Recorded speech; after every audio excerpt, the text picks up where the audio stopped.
당신은 정말 모든 것을 통제할 수 있다고 믿습니까? 그렇게 믿는다면 말해 보십시오. 왜 그렇게 지칠 때까지 애쓰고도 여전히 인생이라는 게임에서 지고 있다고 느끼는 걸까요? 저는 수많은 부유한 사람들이 빚에 빠져 허덕이는 것을 보았고, 또 평범한 사람들이 부와 평화를 얻는 것도 보았습니다. 이 두 세계를 가르는 것은 지능도, 운도 아닙니다. 그것은 내려놓음입니다. 그렇습니다. 자신보다 훨씬 크신 분께 통제권을 맡기는 것입니다. 바로 이 지점에서 많은 사람들이 불편해집니다. 왜냐하면 인간의 자아는 자신이 조종석에 앉아 있지 않다는 사실을 인정하는 것을 극도로 싫어하기 때문입니다. 그러나 마침내 하나님께 자신을 맡기게 되면 마치 삶 속에 새로운 질서가 세워지는 듯한 변화가 찾아옵니다. 오늘 저는 제가 관찰해 온 가장 큰 승자들과 가장 큰 패자들에게서 배운 4가지 진리를 나누려고 합니다. 이것을 실천한다면 당신은 아마도 이렇게 강력한 내적 정열을 경험하게 되어 왜 진작 이렇게 하지 않았을까? 라고 스스로에게 물을지도 모릅니다. 제 인생을 통틀어 깨달은 것은 마음의 가장 큰 적은 지능의 부족도, 기회의 부재도, 불운도 아니라는 것입니다. 그것은 바로 통제되지 않은 감정입니다. 저는 지혜롭고 규율 있는 사람들이 단 한 번의 충동으로 모든 것을 잃는 장면을 수없이 목격했습니다. 여기서 말하는 것은 단지 분노만이 아닙니다. 도발을 받자마자 즉시 대응하고 싶은 그 성급함, 곧바로 되갚아 주고 싶은 마음, 모든 것을 즉시 해결해야 한다는 불안감, 마치 지금 당장 움직이지 않으면 세상이 무너질 것 같은 그 초조함입니다. 이 충동은 교묘합니다. 겉으로는 용기로 보이지만 실상은 당신의 분별력을 조금씩 갉아먹으며 후회할 결정을 하도록 몰아가는 조용한 적입니다. 저 또한 그런 경험이 있었습니다. 제 명예를 훼손하는 공격을 받았을 때 저는 즉시 대응하고 싶은 마음이 들었습니다. 모두에게 진실을 밝히고 제 관점을 칼처럼 내밀고 싶었습니다. 그러나 그 순간 제 안에서 기다려라, 움직이지 마라 라는 작은 음성이 들렸습니다. 저는 그 음성을 따르기로 했습니다. 즉시 반응하는 대신 그 상황을 하나님께 맡겼습니다. 그 선택은 저를 큰 소모전에서 지켜주었습니다. 왜냐하면 얼마 지나지 않아 그 거짓이 스스로 무너져 버렸기 때문입니다. 제가 손가락 하나 까딱하지 않아도 말입니다. 그때 배운 것은 통제권을 올바른 손에 맡기면 진리가 스스로 당신을 변호한다는 것입니다. 문제는 대부분의 사람들이 적이 어떻게 움직이는지를 모른다는 데 있습니다. 적은 거대한 비극으로 당신을 쓰러뜨릴 필요가 없습니다. 단지 당신을 도발하여 균형을 잃게 만들면 됩니다. 잘못 해석된 한마디, 날카로운 한 줄의 비난, 눈에 보이는 불공정함에 그것이면 충분합니다. 그러면 당신은 폭발합니다.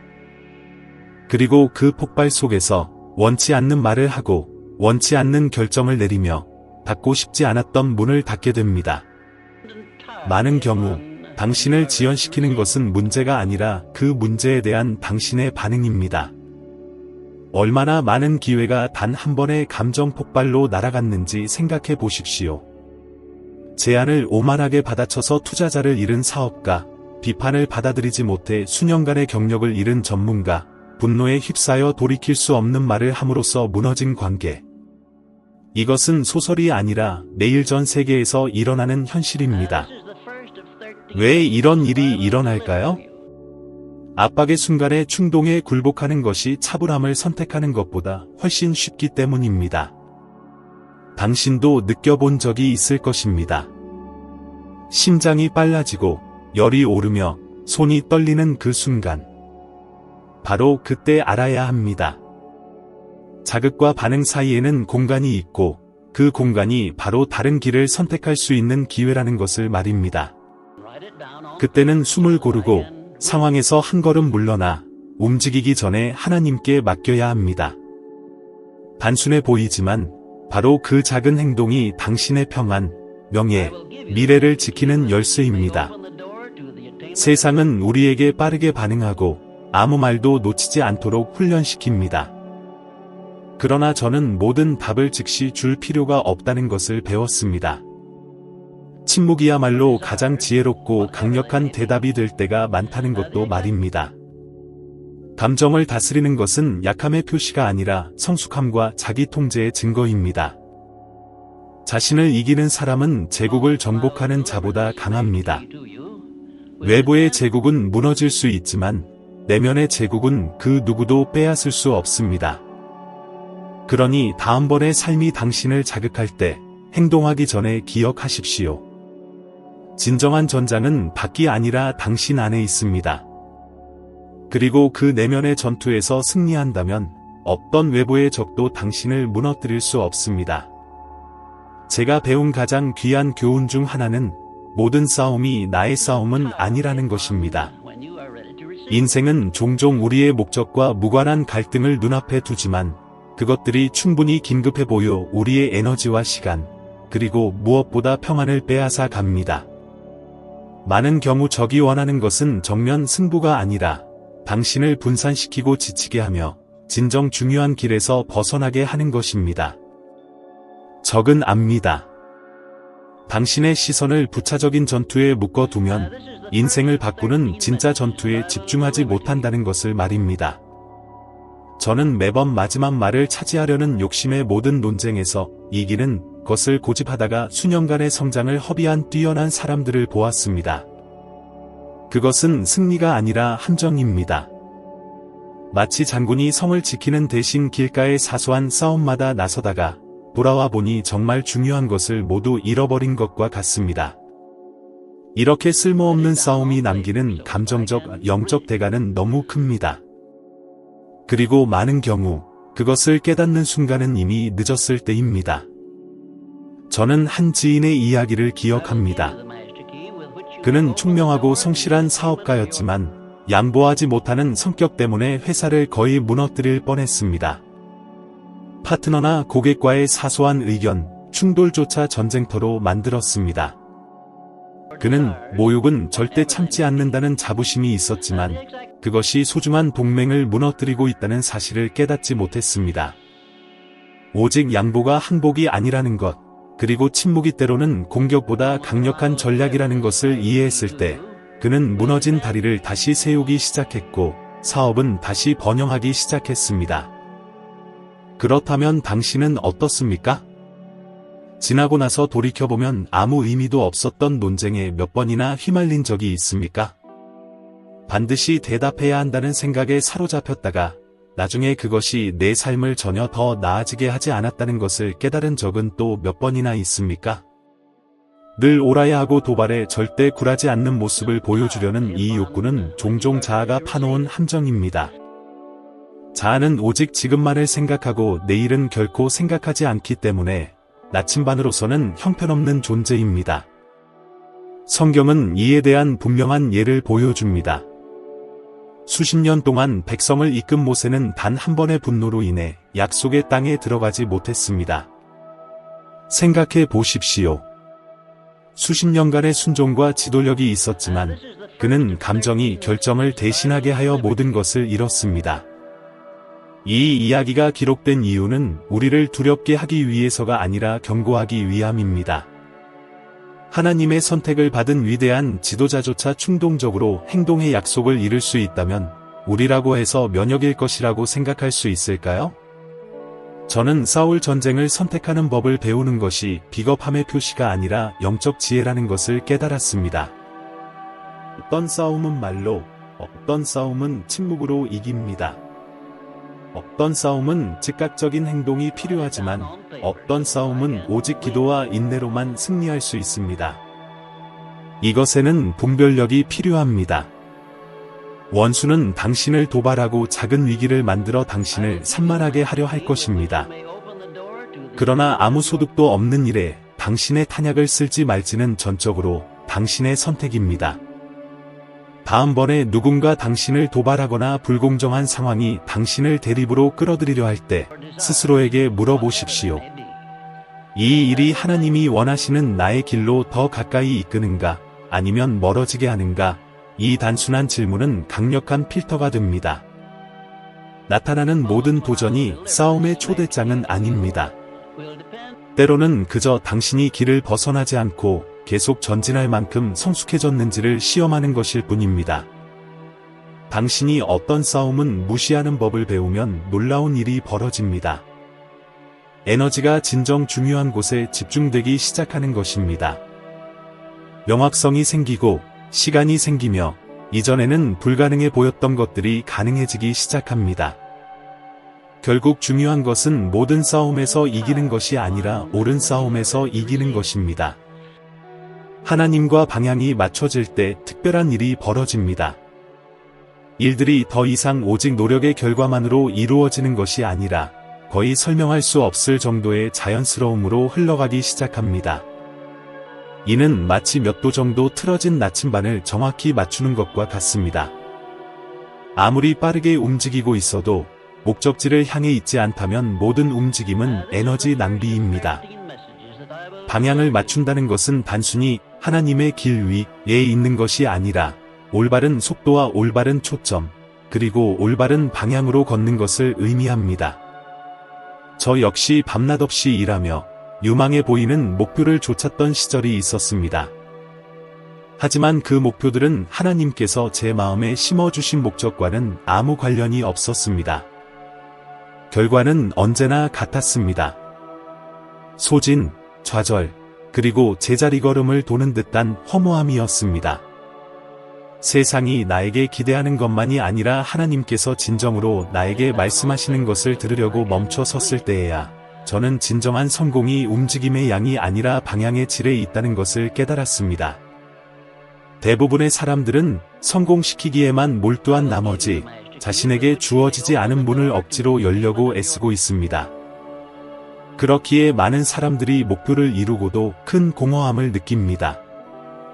그곳이 하나님이 원하신 장소가 아니었다면 그곳에 도착하는 것은 아무 의미가 없습니다.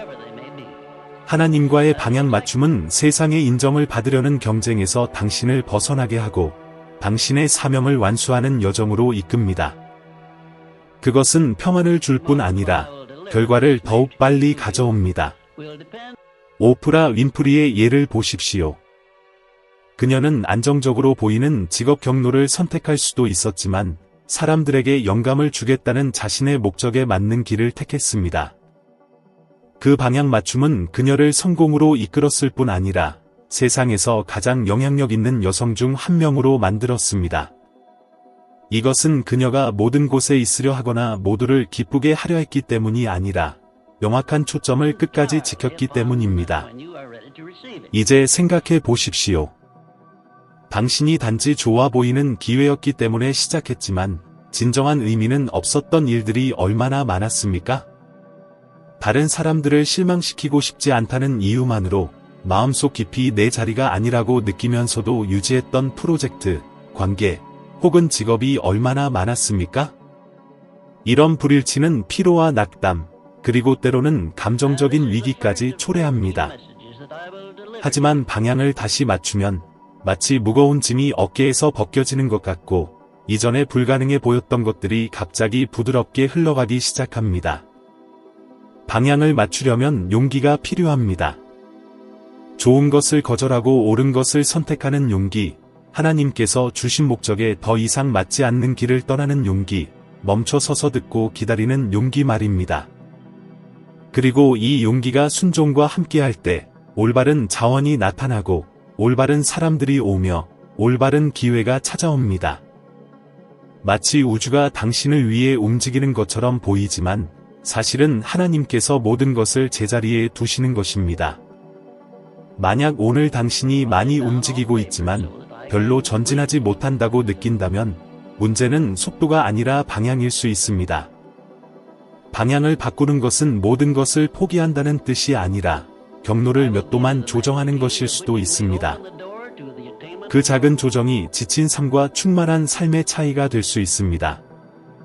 당신을 위해 예비된 것은 이미 준비되어 있지만 당신이 정확히 있어야 할 자리에 있을 때만 나타날 것입니다. 하나님께 맡긴다는 것은 팔짱 끼고 하늘에서 떨어지기를 기다리는 것이 아닙니다. 이것은 사람들이 가장 많이 하는 오해 중 하나입니다. 맡긴다는 것은 신뢰하는 것이며 이미 응답이 오고 있다는 믿음으로 행동하는 것입니다. 씨를 뿌리는 농부처럼 말입니다. 그는 땅을 바라보며 가만히 서 있지 않습니다. 물을 주고 보호하고 흙을 가꾸며 때가 되면 거둘 것이라는 확신을 가집니다. 그리고 놀라운 점은 이렇게 실천적인 믿음으로 행동하면 기적은 단지 가능성이 되는 것이 아니라 필연이 된다는 것입니다. 저는 한 번의 강연 후에 한 남자를 만난 기억이 있습니다. 그는 힘든 시기를 보내고 있었습니다. 빚이 쌓였고 가정은 위기에 처했으며 늘 패배감을 느끼고 있었습니다. 그날 그는 자신이 배운 모든 것을 그러나 이번에는 다른 방식으로 실천하겠다고 말했습니다. 아침에 일어나 불평하거나 걱정하는 대신 그는 매일 아침 아직 나타나지 않은 기회에 감사하며 마치 이미 그것들이 눈앞에 있는 것처럼 행동하기로 결심했다. 그는 이미 진행 중인 사업이 있는 사람처럼 고객을 찾기 시작했고 완전한 화목 속에 있는 사람처럼 결혼 생활을 돌보았으며 이미 재정적으로 안정된 사람처럼 돈을 관리했다. 6개월이 지나자 그의 수입은 2배로 늘었고 아내와의 관계는 회복되었으며 희망이 가정 안에 다시 깃들었다. 이것은 운이 아니라 움직임으로 옮겨진 믿음이었다. 과학도 많은 사람들이 기적이라 부르는 것을 뒷받침한다. 연구에 따르면 감사와 신뢰의 마음가짐을 지닌 사람들은 스트레스 수치가 낮고 더 단호하게 결정을 내리며 더 많은 기회를 끌어들인다. 믿음이 행동과 함께할 때 상황을 바라보는 방식이 바뀌고 그 관점의 변화는 세상에 반응하는 태도 또한 바꾸기 때문이다.